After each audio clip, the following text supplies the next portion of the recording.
Arumi helmet hanger. Honda Click installation. So yung tinatanggal ko dyan, G's, para matanggal yan.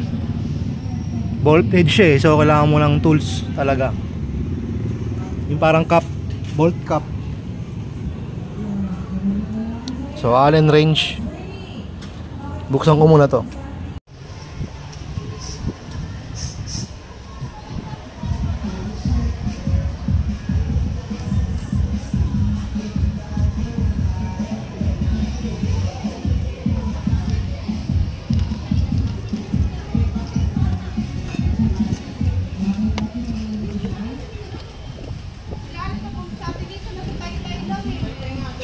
Ang hirap pag walang tigawak ng camera.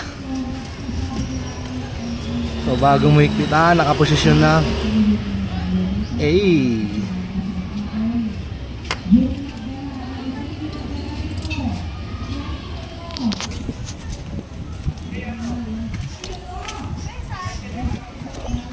So yung sukat ng Allen wrench 5.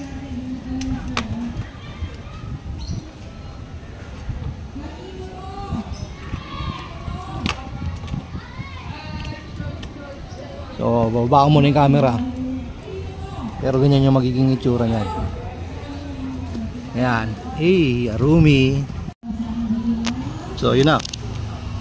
So para matanggal yung stock, kailangan mo ng G's.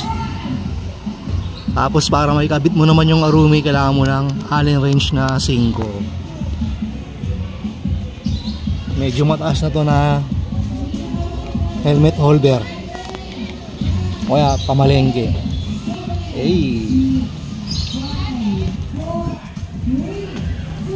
Makulit na aso.